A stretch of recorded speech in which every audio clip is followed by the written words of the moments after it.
Hello শিক্ষার্থী বন্ধুরা, আশা করি তোমরা সবাই ভালো আছো। আমি কৃষ্ণপদ সর্দার আছি তোমাদের সাথে। আজকে আমরা খুবই গুরুত্বপূর্ণ একটা টপিকস নিয়ে আলোচনা করব। খুবই গুরুত্বপূর্ণ টপিকস। এই গুরুত্বপূর্ণ টপিকসের আমাদের প্রথম যে টপিকসটা সেটা হলো পানির অণু অর্থাৎ H2O অণুর সংকরীকরণ অর্থাৎ হাইব্রিডাইজেশন ব্যাখ্যা করো এবং এর অরবিটাল চিত্র অঙ্কন করো। তাহলে আমাদের প্রথমে যে টপিকসটা সেটা হলো পানির অণুর সংকরীকরণ ব্যাখ্যা এবং তার অরবিটাল চিত্র অঙ্কন। আমরা এরকম যদি কোনো ব্যাখ্যা করতে যাই, অর্থাৎ এটি যদি 3 থেকে 4 মার্কের প্রশ্ন থাকে, সেক্ষেত্রে আমাদের ধারাবাহিকভাবে কিছু ধারাবাহিকতা আছে, সেই ধারাবাহিকতা অনুসারে আমাদের এই ব্যাখ্যাটা করতে হবে। আমরা ধারাবাহিকভাবে ব্যাখ্যাটা করার চেষ্টা করি। প্রথমে তোমাদেরকে লিখতে হবে পানির অণুর আসলে গাঠনিক সংকেতটাই লিখলে ভালো হবে। প্রথমে তোমরা পানির অণুর গাঠনিক সংকেতটা লিখবা। গাঠনিক সংকেতের মাধ্যমে তোমাদের এখানে সংকরীকরণের মান বের করতে হবে। অর্থাৎ এখানে দেখা যাচ্ছে যে পানির অণুর এই হাইড্রোজেন একটা ইলেকট্রন দিছে আর অক্সিজেন একটা ইলেকট্রন দিছে, হাইড্রোজেন একটা ইলেকট্রন দিছে, অক্সিজেন একটা ইলেকট্রন দিছে, দিয়ে মূলত একটা দুইটা বন্ধন জোড় তৈরি করছে, অর্থাৎ দুইটা বন্ধন তৈরি করছে, যেটা হাইড্রোজেনের এবং অক্সিজেনের মধ্যকার বন্ধন। যেহেতু দুইটা ইলেকট্রন, এই দুইটা বন্ধন তৈরি হয়েছে, এখানে বন্ধন ইলেকট্রন, অর্থাৎ এখানে হাইড্রোজেন একটা দিছে, ধরলাম হাইড্রোজেন দিছে কোরাস চিহ্ন এবং অক্সিজেন দিছে গোল আকারের এই চিত্রটা, গোল আকারের ইলেকট্রনটা, অর্থাৎ হাইড্রোজেন এবং অক্সিজেন ইলেকট্রন দিয়ে একটা বন্ধন তৈরি করছে, হাইড্রোজেন এবং অক্সিজেন ইলেকট্রন দিয়ে বন্ধন তৈরি করছে, অর্থাৎ এখানে সমযোজী বন্ধন গঠিত হয়েছে। তাহলে দেখা যাচ্ছে যে পানির অণুতে মূলত দুই বন্ধন ইলেকট্রন জোড়, অর্থাৎ দুই জোড়া বন্ধন ইলেকট্রন আছে এবং দুই জোড়া মুক্ত জোড় আছে। আমরা যদি অক্সিজেনের ইলেকট্রন বিন্যাস করি, এক্সাইটেড স্টেটে দেখতে পাই 1s2 2s2 2p x2 2py1 and 2pz1। তাহলে দেখা যাচ্ছে যে অক্সিজেনের বহিস্থ শক্তি স্তর অর্থাৎ 2s2 2px2 2py2 এবং 2pz1, অর্থাৎ এখানে 2s2 এবং 2px2 এই দুটো হলো মুক্ত জোড়, অর্থাৎ এ দুটো এলপিএস গঠন করছে, এবং 2y2 এবং 2z1 এটা হলো বিপিএস গঠন করছে। সুতরাং আমরা বলতে পারি অতএব বিপিএস প্লাস এলপিএস, অর্থাৎ যেহেতু দুইটা বন্ধন ইলেকট্রন আছে, এক জোড়া দুই জোড়া, অর্থাৎ বন্ড পেয়ার ইলেকট্রনস অর্থাৎ 2, আর এখানে মুক্ত জোড় ইলেকট্রন দুইটা অর্থাৎ 2 আর 2 4। আমরা এর আগের ভিডিওগুলো দেখেছি, আমাদের এই যোগফল যদি 4 হয় অবশ্যই এখানে দেখতে হবে, যদি যোগফল 4 হয় তাহলে আমাদের বহিস্থ শক্তি স্তরে অক্সিজেনের একটা এস একটা পি এবং দুইটা, অর্থাৎ এটা 2py এবং 2pz হবে, সরি ওটা ভুল হয়ে গেছে। তাহলে 2s2 2px2 2py2 2pz 2py1 2pz1, তাহলে এখানে 4, অর্থাৎ এখানে sp3 সংকরিত অবস্থায় আছে, sp3 সংকরিত অবস্থায় আছে। তাহলে এখানে অংশগ্রহণ করছে কি আমাদের এখানে এইভাবে লিখতে হবে, অর্থাৎ বা আমরা আরেকটা নিয়মে sp3 সংকরিত করতে পারি। আমরা এর আগে একটু দেখেছি সংকরীকরণ equal to half V plus M minus C plus A. এই সূত্রের সাহায্যে আমরা করতে পারি হাফ ভি বলতে ভ্যালেন্স শেল, অর্থাৎ কেন্দ্রীয় পরমাণু অক্সিজেনের বহিস্থ শক্তিস্থ ইলেকট্রন হলো 6টা, ভ্যালেন্স ইলেকট্রন বলা হয়। এম হলো একযোজী পরমাণুর সংখ্যা অর্থাৎ 2টা। সিতে ক্যাটায়নের চার্জ, যেহেতু অক্সিজেন পানির অণুতে কোনো ক্যাটায়ন বা অ্যানায়নের চার্জ নেই, তাহলে -0, এটাও 0, অর্থাৎ হাফ ইন্টু 8 অর্থাৎ 4, অর্থাৎ sp3। তাহলে দেখলাম পানির অণুর কেন্দ্রীয় অক্সিজেন পরমাণুটি sp3 সংকরিত অবস্থায় আছে, অর্থাৎ পানির অণুর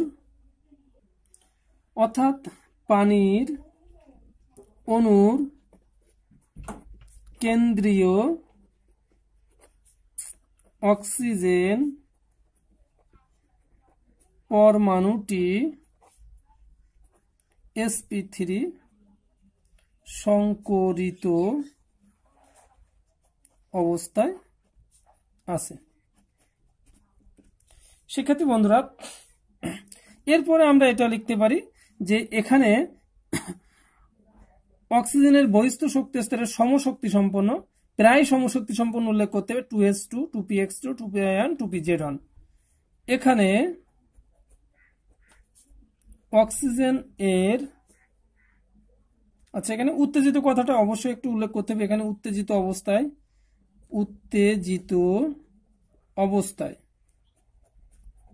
অক্সিজেন এর বহিস্থ শক্তি স্তরে বহিস্থ শক্তি স্তরের প্রায় সমশক্তি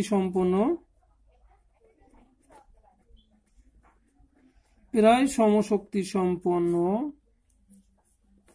2s2 2px2 2py1 এবং 2pz1 পরস্পরের সাথে মিলিত হয়ে চারটি, এখানে চারটি কথাটা অবশ্যই উল্লেখ করতে হবে, চারটি sp3 সংকর অরবিটাল উৎপন্ন করে। এখন আমরা একটু অরবিটাল চিত্রটা কিভাবে হয় সেটা একটু লক্ষ্য করি। যেহেতু এখানে উত্তেজিত অবস্থায় আছে আমার 2s, আমরা জানি 2s অরবিটাল সাধারণত গোলাকার, আমাদের এখানে গোলাকার একটা অরবিটাল অংশগ্রহণ করবে। এরপরে 2px, আমরা জানি x অক্ষ বরাবর s অরবিটাল, এই যে x অক্ষ বরাবর অর্থাৎ 2px, এটা হলো 2s। এরপরে এখানে 2py আসছে, অর্থাৎ আমরা একটু 2py অরবিটালটা নেই, যেটি এটি y অক্ষ বরাবর 2py। এরপরে 2pz, আমরা জানি জেডটা হলো লম্বভাবে থাকে, কিন্তু সেটা দেখানো সম্ভব না বলে আমরা 2pz অরবিটালটা নেই। এখানে আমাদের একটা বৈশিষ্ট্য লক্ষ্য করা যায়, এখানে কিন্তু ইলেকট্রন বিন্যাসের একটু ইলেকট্রনের তারতম্য রয়েছে। যেমন এস উপস্তরে আমার ইলেকট্রন আছে এখানে দুইটা, এসে ইলেকট্রন আছে দুইটা, আমার এসে ইলেকট্রন আছে দুইটা, যার কারণে এখানে এক জোড়া ইলেকট্রন দিলাম। 2py তেও দুইটা আছে, কিন্তু 2px এ দুইটা আছে, কিন্তু 2py তে আছে একটা, 2pz এ আছে একটা, আমরা একটা করে ইলেকট্রন দিলাম। দেওয়ার পরে এখানে হচ্ছে sp3 হাইব্রিডাইজেশন। তাহলে যেহেতু পানির অণু এবং এখানে মুক্ত জোড় ইলেকট্রনের একটা অবস্থান থাকবে, সুতরাং এখানে বন্ধনটা হবে এরকম,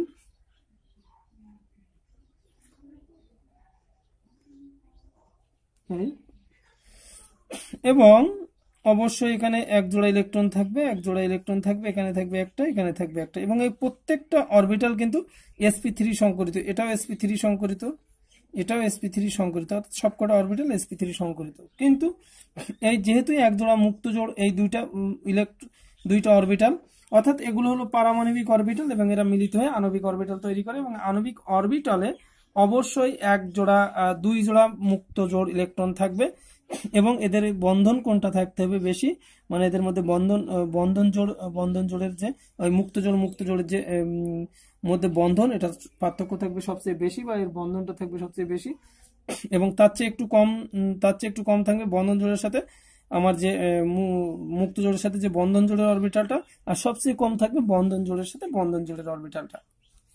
এখন আমাদের যদি বলে শুধু sp3 সংকর অরবিটাল বলে পানির অণুর অক্সিজেন পরমাণু সংকরীকরণ বললে আমরা এইটুকু ব্যাখ্যা দেব। কিন্তু যদি বলে H2 অণুর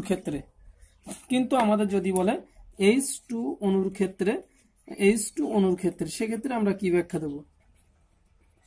H2 অণুর ক্ষেত্রে যদি H2 অণুর ক্ষেত্রে বলে, সেক্ষেত্রে আমাদের কিছু লেখা প্রয়োজন, যে এখানে পানির অণুর 4টা sp3 সংকর অরবিটালের মধ্যে 2টি sp3 সংকর অরবিটালের সাথে যেখানে একটা ইলেকট্রন আছে, এখানে একটা ইলেকট্রন আছে, অর্থাৎ যে সিঙ্গেল দুইটা ইলেকট্রন আছে, সেই সিঙ্গেল দুইটি ইলেকট্রনের সাথে আমাদের হাইড্রোজেনের অনএস অরবিটালের মুখোমুখি অতিক্রমণ ঘটবে। তাহলে আমরা আগে অরবিটাল চিত্রটা আমরা আঁকেই নেই, তারপরে আমরা মোটামুটি ওগুলো করব। আমাদের এই অক্সিজেন একটা অরবিটাল,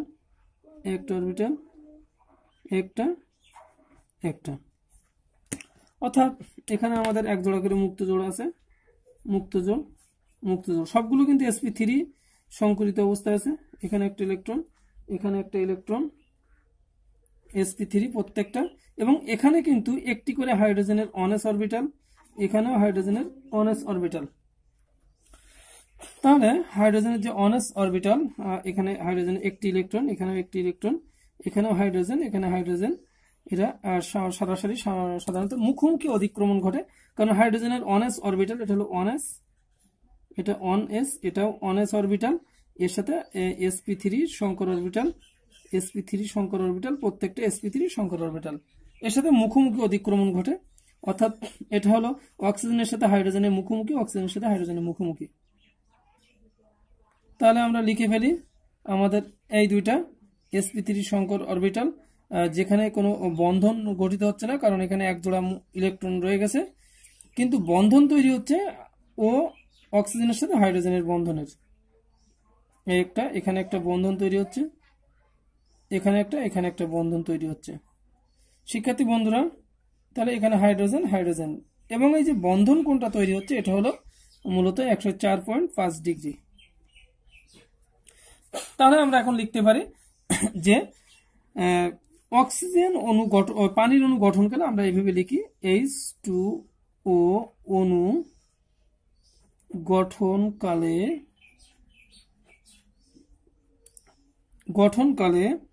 অক্সিজেন এর 4টি sp3 সংকর অরবিটালের মধ্যে দুটি sp3, বা এখানে আরো উল্লেখ করা যায় দুটি অযুগ্ম ইলেকট্রন যুক্ত sp3 সংকর অরবিটালের সাথে হাইড্রোজেন এর অনএস অরবিটালের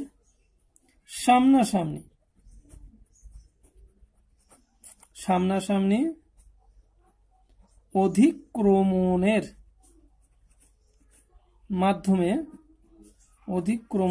মাধ্যমে H2O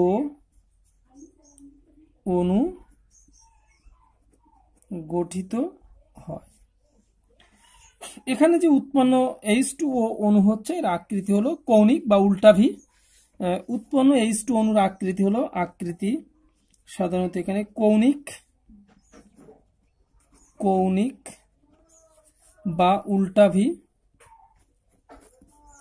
ভি, এবং বন্ধন বলতে hydrogen bond oxygen bond hydrogen, এই যে বন্ধন কোণ এখানে হবে 104.5 ডিগ্রি।